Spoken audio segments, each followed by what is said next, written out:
You can't strip down food to just single nutrients. It's coming in with that fiber, with those micronutrients, and the split of macronutrients that we get from plant foods that might be beneficial in decreasing our risk for some of these conditions. Welcome to the Good Clean Nutrition Podcast. I'm Ginger Hultin, an integrative registered dietitian nutritionist. Today, I'm excited to talk with Vandana Sheth. She is one of the nation's leading registered dietitians, and in this episode, we're going to discuss food, identity, and how she lives a plant-based life. But first, in my experience, people actually do plant-based wrong all the time. I've been plant-based most of my life since I was a child, but I remember growing up in my teen years, I really didn't know what I was doing. I was just trying to not eat meat, and so I was eating mostly carbohydrates. But of course, there's carbohydrates, protein, and fat, and you need to be having the right combination, and I just wasn't. I mean, soda is vegan, right? Or certain cookies are vegan, French fries are vegans. Not that any of those foods are bad, but if that's all you're eating, it's possible to do plant-based in an unhealthy way. And some of my clients also think that plant-based just means eating salad. Sometimes eating plain salad or plain veggies. And again, they're just not feeling well. And that's where I come in and say, hey, how can we meet your protein needs? Are you getting enough fat? Are you getting enough calories? And the reality is when people are coming to me as a dietitian and they want to lower their cholesterol, they want to reduce their blood pressure, manage their blood sugars, they want to have more energy, have better digestion. One of the first things I do is say, how can we get you eating more plants? Not that you have to be vegan or vegetarian, but a plant-based lifestyle really can help you with your health. In honor of doing it right and feeling good, let's go deeper in my conversation with Vandana. Welcome, Vandana. I'm so happy that you're here. Hey, Ginger, I'm so excited to be here. I've been looking forward to this because you and I have known each other for a really long time. We actually met because we were both spokespeople for the Academy of Nutrition and Dietetics. But today, I'm excited to dive into how you practice and your unique background and your specialty and just to learn more from you. I'm excited. I always look forward to a chance to chat with you. And yes, we have a lot of overlap, but it's always great to dig a little deeper. So one thing I'd like to know more about, just because we don't talk about this when we're, just day-to-day life, I want to know more about your journey to becoming a dietitian. Well, my journey started in India. I was born and raised in India in a culture where food is celebrated. Food is joyous. It's savored. I didn't realize I wanted to be a dietitian. I loved science and I wanted to do something science-based, but I'm also a classical Indian dancer. I wasn't sure where my life was going. When I went to school, I was pre-med. But I realized I did not want to be a physician. And I found that there's this amazing field of nutrition and dietetics. So I started pursuing that and I got my undergrad degree in nutrition and dietetics. Because being a dancer, enjoying flavorful food that my mom made, I didn't realize the connection till I was a little older and realized that I was benefiting from this amazing way of eating that my mom made. I was performing better. And so that drove my passion to start going into this field. And then I came to this country. I fell in love with my husband and had to redo an undergrad degree because food is so different in two different parts of the world. But it was one of the best decisions I made because I absolutely love helping people enjoy their food, keep their cultural traditions, and still prevent any chronic conditions or manage their chronic conditions.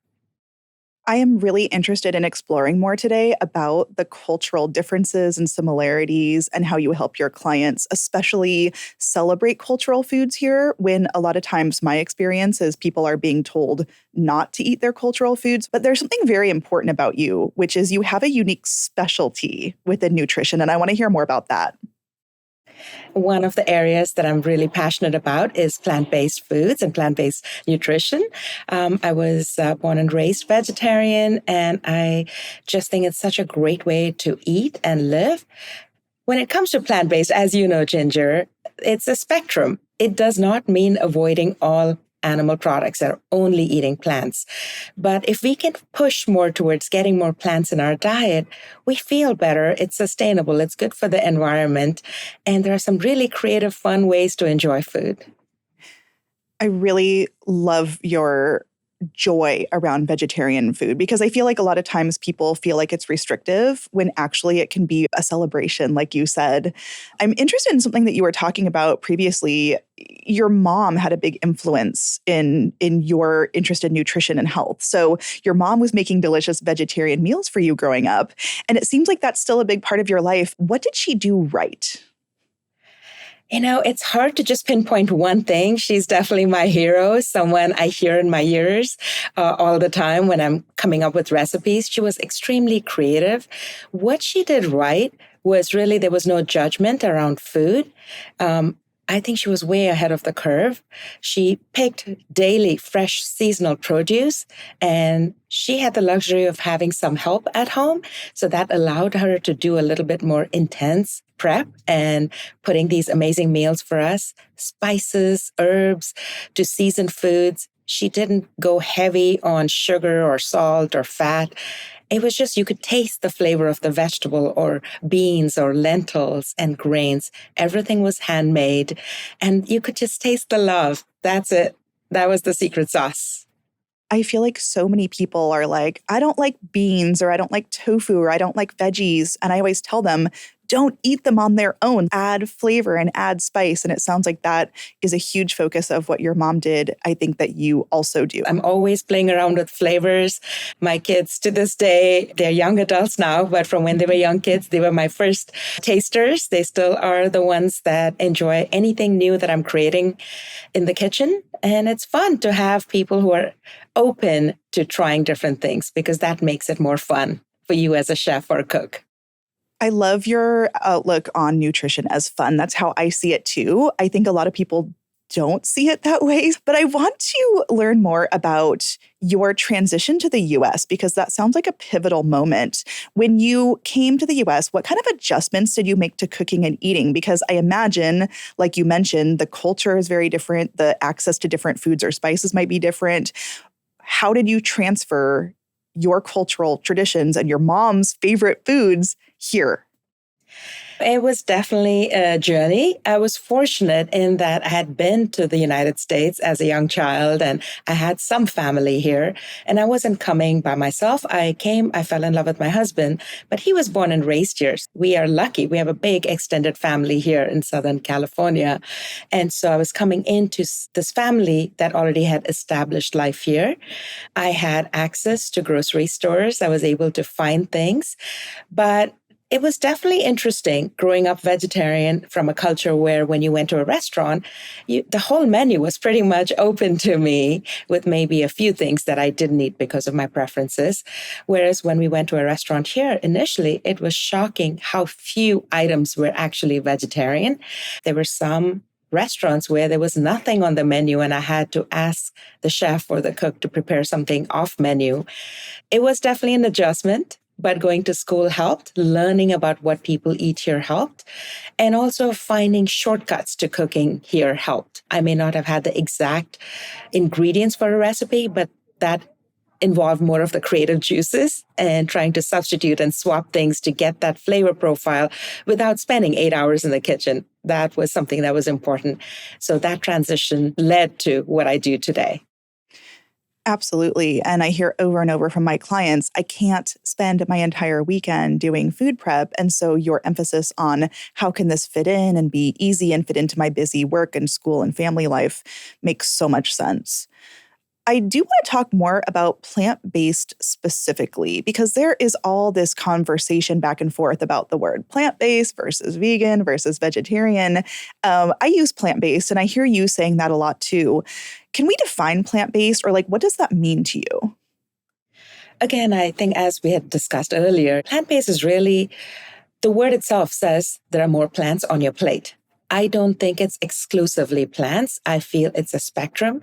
The more plants we can get on your plate, the better you are off in terms of health and wellness and just preventing chronic conditions. And it's good for the environment. So when I talk to my clients, it's not about just taking away something like animal products, but what are you adding into your plate? Because it's really important to add those nutritious foods in. Because as Ginger, you could eat anything that's strictly plant-based, but doesn't necessarily mean it's got this health halo around it, and that's healthy. We need to still look at what are the colors on our plate. Are we getting colorful fruits and vegetables? Are we getting beans, lentils, soy products for protein? Are we getting nuts and seeds and avocado for our healthy fats? What is the balance? Are we getting whole grains? So when you look at that perspective, that's really what plant-based means to me. That is how I practice also. And a lot of people come to me and they say, I'd like to work with you, but I don't want to be vegan or what have you. And I always say, hey, I work with people on all sorts of different diets, but I am going to talk about increasing plants. And it sounds like that's how you practice too.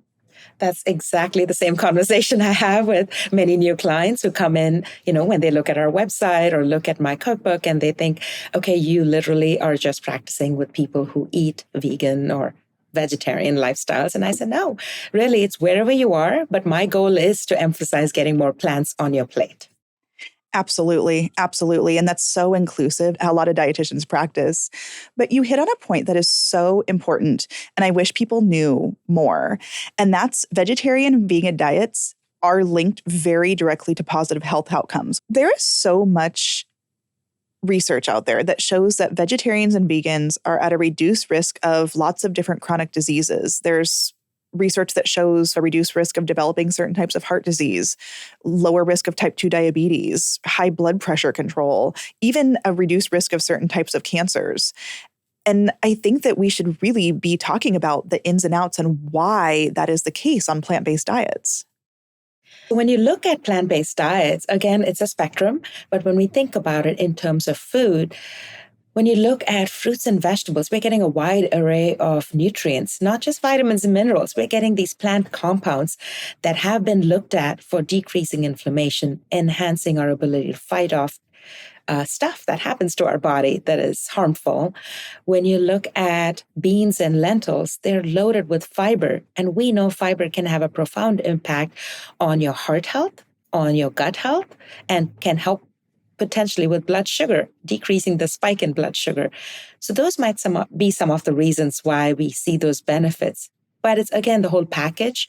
You can't strip down food to just single nutrients. It's coming in with that fiber, with those micronutrients, and the split of macronutrients that we get from plant foods that might be beneficial in decreasing our risk for some of these conditions.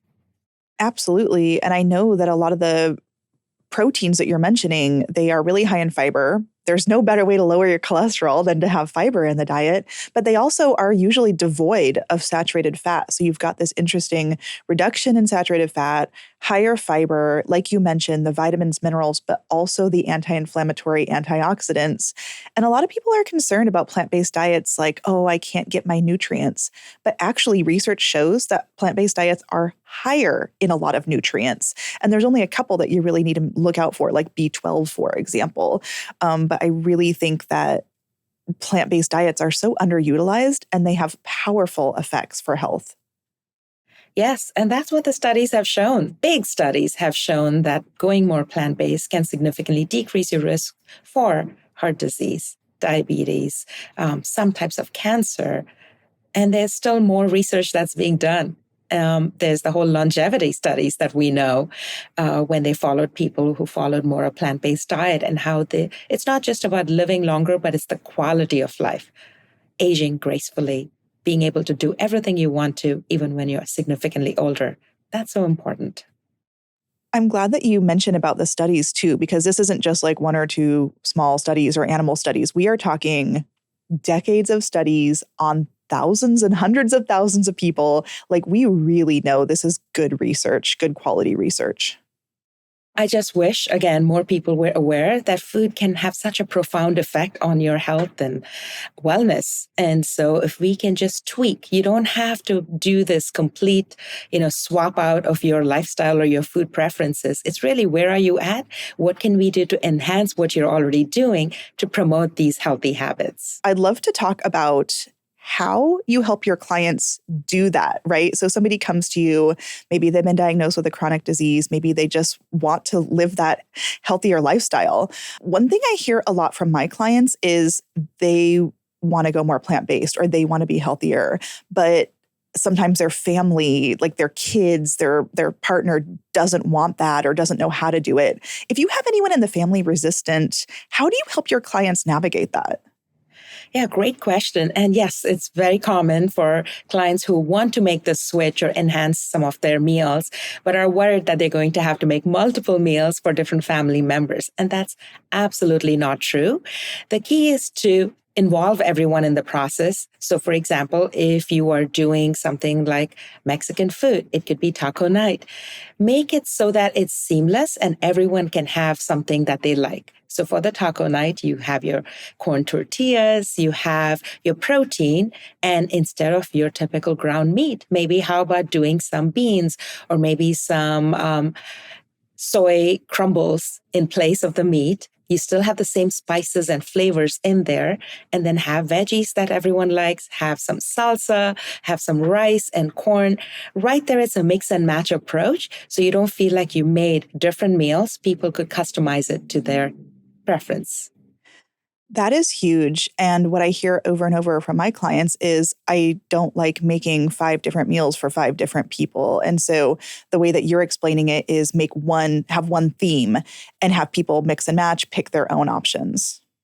Exactly. And it's fun. You don't have to sit in the kitchen and make different meals. It can be just like we talked about the theme. It could be Indian, it could be Italian, it could be Mexican. You decide what the theme is and you know what your family likes to eat. Make sure some of those components are there, but also involve more of these plant-based options so that they give it a try and see, they may be surprised. I think when people have the option to choose, that level of autonomy can often invite people to be more open-minded and accepting. I wanted to explore also, you mentioned like healthy swaps. How do you do healthy swaps for dinners, for holidays that might be sort of meat-centric? How do you manage that with your clients? Yeah, it's again about asking what is important to them. It really comes down to what do they enjoy about this food, looking at that recipe and making tweaks. For example, when it comes to Thanksgiving, that's a traditional American holiday. Many of my clients love it, and it's one of my favorite American holidays. So when it comes to that Thanksgiving meal, there are certain things that are tradition that everyone enjoys. If you look at that meal, pretty much most of the sides are really plant-based. So it's just an entree. And maybe you have your entree, your traditional entree that you are used to making for the family. But how about having a different entree on the side? In our family, we rotate. We usually have either some kind of lasagna, or we have stuffed quinoa bell peppers, or we have a chili, or you could have tamales. So you can play around with it and introduce it and see what happens. As we've gone over the years, our family, we've noticed that the plant-based option entree is often so popular that it's not just for those who are plant-based. So we need to double that up. I am so into the idea of lasagna for Thanksgiving. I might steal that from you. Oh, good. Especially if you want to do like a fall themed one and you could add some pumpkin or butternut squash. That would be amazing. All right, it's already on my menu. I love it. I love it. It's no surprise that Orgain is America's #1 plant-based protein powder brand because their products are really delicious and made with clean ingredients. I love their organic plant-based protein powder for my clients because it tastes amazing and it's also packed with nutrients. It comes in a large variety of flavors and offers up to 21 grams of high-quality plant protein. It has a complete amino acid profile, there's no added sugar, and no artificial sweeteners. Visit Orgain.com to learn more.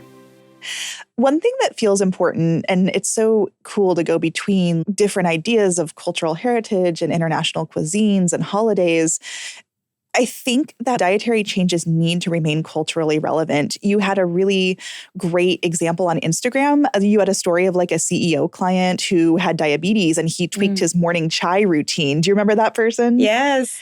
And he's doing so well. This is a client who is a CEO of a very successful company. Many of my clients are high energy, high vibe clients who are so successful professionally, and nutrition and food is one area they need support. And especially if they're of Indian origin, they reach out to me because they know I get it. I know the culture. I know the food. This was a client, as you mentioned, he came to me because he wanted to tweak his blood sugars. And when we looked at what he loved to do, there are some non-negotiables. We all have those. For me, it's my morning cup of coffee. Don't mess with it. And I have clients who love their chai. And we made just a few tweaks to his chai, and amazing. His continuous glucose monitor reflected that change was the best thing that he could do, and he's feeling better. So yeah, it's awesome to get to do this kind of work. It's so great that small changes can lead up to such big changes in your health. I mean, what kind of tweaks did he make? What did you do to remain culturally relevant, but also have it be better for his health? So what we did was with chai, typically it's made from milk with water. You add some spices, you add some sweetener. That's tradition. And so we swapped the milk for one that was lower carb, higher protein. We swapped the sweetener. We kept the black tea, we kept the spices, and that was it. It's so simple, but it really made a big difference for him. Huge. What kind of milk did you use for that change? For him, it was a plant-based milk, one that had protein added to it. But I have other clients who do other milk options that are available in the market that are lactose-free, that are lower carb, higher protein. I don't know if you do soy often, but I like to do soy milk for my clients because it has the highest protein content of any plant-based milk. And I just have people make sure they get unsweetened to help cut down on that added sugar. So soy is one of my favorites, but there's also other milks now, like the almond milk that has pea protein added to it. And so there are options. So it's about learning how to read labels, looking for what is it that you're missing and how can we add that in. I have the same issue with plant-based yogurts. A lot of them don't have any protein and they're really high in added sugar. And so now they're starting to have some really interesting swaps where they are doing plant protein added. So you're right, label reading is absolutely critical. And I know that you and I as dietitians, that's a major thing we can help people with. Yes, it's one of my favorite activities. I can spend hours at the grocery store looking for new products and reading labels. That's like a dietitian playground. Well, one of my specialties is meal prepping. So I wanted to talk about that with you because you mentioned it earlier, and it's really, really important to make plant-based dietary changes more realistic. Because a lot of people are saying, again, they're making different meals for different folks. They're chopping all day Saturday. How do you help people food prep in a way that's not overwhelming while they're balancing job, family, everything? There's different ways to approach it. Some clients like to meal prep and put everything in boxes for different meals. Sometimes that's really overwhelming. So I'd rather my clients, depending on where they are, prepare 2 to 3 protein options, 1 to 2 carb or grain options, and then lots of veggies. And that way they can mix and match depending on their flavor profile and what they feel like in the moment. Because when you have these boxes, some days you just don't want to eat what's in that box, even if you've meal prepped on the weekend. So it's nice to have that flexibility. I often have my clients chop veggies, put them in the fridge. That way it's easy. Or buy prepped veggies, buy these salad kits, and then you can mix and match and toss protein and whole grains, or even frozen vegetables. They are a huge, important part of my meal prep and something I highly recommend because it's always there in your freezer. Super easy. You don't have to wash, clean, chop. It's ready to go. Having canned beans and canned lentils can really speed up that cooking process for protein. Having tomato sauce, canned tomato sauce, big fan. I love that because that can add that lycopene and flavor and lots of spices and herbs. I give similar advice, and I think any way that we can speed up the process for people is critical. But I do get asked a lot of times, oh, I thought we weren't supposed to eat frozen or canned foods. What do you tell your clients about that? Well, first of all, bust that myth because frozen food, especially frozen produce and canned beans and lentils can be phenomenal. A great way to get nutrition in. And if you've ever been to see this journey, it's fascinating. Like tomatoes, they go from farm to the can within 4 to 8 hours. They're already in the can and labeled. So they're so fresh. So they're packed in peakness with nutrition. And you have them year round. I'm fortunate. I live in California. We get produce year round. But some parts of the country, you don't have access to that. Also, it's so much more cost effective. I have clients who are on a tight budget. Getting some of these products like canned beans and canned lentils or frozen vegetables and frozen fruit can really stretch your budget out and you still enjoy great flavor. Such great points. There is very clear research that shows that canned fruits and veggies have equal or more nutrition than some fresh ones. And so it's a brilliant recommendation. Sometimes I have clients who have blood pressure issues and they're worried about the sodium. So something to keep in mind is just rinsing that out 2-3 times can decrease the sodium content in that can by 40%. Absolutely. And then you can use those other herbs and spices that you were mentioning. I had one question though, when we're talking about cooking. A lot of my clients struggle with allergies or intolerances, so like nuts or soy or dairy. How do you handle overlapping allergies or intolerances with plant-based diets? It's totally possible to enjoy plant-based foods, even if you have multiple food allergies. It comes down to what are you allergic to? So if you're allergic to some of the major allergens, the top 9, soy, dairy, wheat are part of that. That's not a problem. Instead of soy, you could do beans and lentils. Instead of wheat or gluten, you could do quinoa, you could do rice, but there are options. Yeah, it's important to know that there are so many options. I think a lot of times people don't realize the breadth of different plant-based options. One thing I did want to ask you, though, that I get asked all the time is sometimes people don't want to eat beans or lentils because they're really gas producing and they hurt people's stomachs. How do you help people increase their beans? It's true. If you're not used to it, beans and lentils are phenomenal nutritionally speaking, but they also have a lot of fiber. If your gut is not used to that amount of fiber, you will have some side effects. It's about introducing it gradually. First of all, cooking it well. If you have a pressure cooker, cooking in a pressure cooker can help break it down, can be easier to digest. And in Indian food, there's a spice or an ingredient called asafoetida that's used commonly when you cook Indian food with beans and lentils, and that can help with decreasing the gas production in your gut. If you've never tried it, it's available in an Indian store. It has a sulfuric smell to it. It almost smells like onion powder or garlic powder, but it has no sodium. It's just something that you add just a sprinkle to your beans or lentils when you're cooking. The other option is when you're introducing it, instead of having like a big bowl of chili with lots of beans, start with maybe a small amount and then gradually ease into the amount that your body is used to.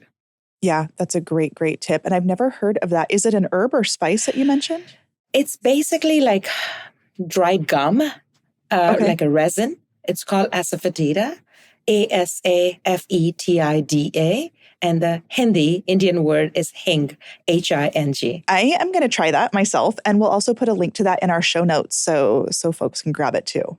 Yeah. And another thing in Indian food, often after a meal, you chew on something called like fennel seeds, and that's a mouth freshener. And that can also help as a digestive. If you add some ginger or have some ginger tea, that can help with digestion as well. I love it. Those are incredible tips, and I think will make people feel more comfortable when they're eating more plant-based and high fiber. But you have a cookbook. It's called My Indian Table. I love it. I use it all the time. I love the curried power bowl, and I really enjoy all the lentil-based recipes now that we're talking about digesting beans and lentils. But I wanted to hear a couple of your favorite recipes that you make for yourself out of that book, or what do you suggest to clients? So if you're not familiar with Indian food, that often can be overwhelming because there are a lot of ingredients, lots of different lentils and beans, a lot of different grains. And so that's why I wrote the book, to simplify that process with a simple ingredient list that you can mix and match and use in all the recipes. When it comes to my favorite of the recipes, I would say that curried power bowl is one of my favorites, and it's not a traditional recipe. It's something I came up with. It has cauliflower, it has garbanzo beans, it has spices that I love, and you can enjoy it as is or put it over greens or add some quinoa to it or rice to it, and maybe finish off with some raita, which is a yogurt and cucumber sauce, and that can be really tasty. That is perfect for meal prep, actually. It'd make a great lunch or to have like an easy dinner. That curried power bowl is actually something you can totally make ahead of time and can even freeze well. And then when you take it out and refresh it, finish off with some herbs and a sauce on top. I love that. Freshen it up with herbs. What other resources are you excited about or share with your clients? Like, are there any favorite people you follow, cookbooks or sites that you suggest when folks are trying to become more plant-based? So the Academy has some resources, Academy of Nutrition and Dietetics. I love the PCRM, Physicians Committee for Responsible Medicine. They have a lot of resources, a lot of scientific studies, and of course, dietitian colleagues like you. I have a lot of friends online that I think are doing great work. There's so many dietitians who are doing really good work. So I would say if people are interested, start looking for someone who's credentialed, and then also look at what are they giving you in terms of ideas. Just for inspiration, you may not necessarily follow it exactly, but use it as an inspiration. I mean, from recipes to evidence-based articles and advice, or even one-on-one private practice help, there is help out there if people are feeling lost. Yes, and that's something I would highly recommend. If someone is considering going down this journey to becoming more plant-based, always a good idea to meet with a registered dietitian nutritionist, someone who specializes in this space, because they can look at what you're doing and help guide you to come up with an action plan that's designed just for you. That way, all your non-negotiables are included, and life as it happens is taken into account so that you don't feel like you're on a diet, but it's something that just lives with you. 100%. And I had one other question, just tying back to the cultural challenges, right, of being in the US. When you are helping folks or you're giving resources, do you have any tips for shopping in the US for foods? Some of the ones you've mentioned today that aren't available in like the standard grocery store. What do people do? Yeah, so if someone comes to me from a different ethnic background, the first thing you want to do is ask about where they like to shop and what are some of the ingredients they're missing. And then let's look at our local grocery stores and see what could be used instead. And if I'm not familiar with that culture or that food, I'm going to ask them to describe it to me. But if it's someone with an Indian background, the first thing I tell them to do is list some of the things they like, and I can show them where they're available, whether it's their local Indian store, or fortunately now, many of those products are available in your regular grocery stores on Amazon or at Trader Joe's, at stores that you wouldn't think of. And sometimes it's easier to go to those stores than drive a ways to your local ethnic store. Right. I like to think it's getting better too. That's my hope. Oh, sure. No, I think so. I've been here now almost 32 years, and I've seen a huge switch. I don't really go to the local Indian market very often because I can find most things at my regular American grocery stores, which is so cool. That's fantastic. So, Vandana, let's wrap up with some tips about both increasing plants in our diets, but also how to advocate for culturally supportive healthcare and nutrition advice. Can you tell me 3 of your top plant-based protein sources that people should be adding more into their diet? I would say if I had to pick 3, the first one would be beans. I don't know if beans and lentils are counted as separate or, one family. I love soy products, so I love tofu, tempeh, edamame, that fashion. And then if you do dairy, then I would say Greek or Icelandic yogurt could be an option, or even protein powders. There's so many great protein powders. Absolutely. And I'd love to know how people can advocate for care that's culturally inclusive. It's just such an important specialty of yours. What advice do you have for our listeners who want to include important traditional foods in their diets? First of all, your traditions, your culture are super important to your personal journey, your personal story. So don't let anyone tell you that you can't include those in your way of eating or living.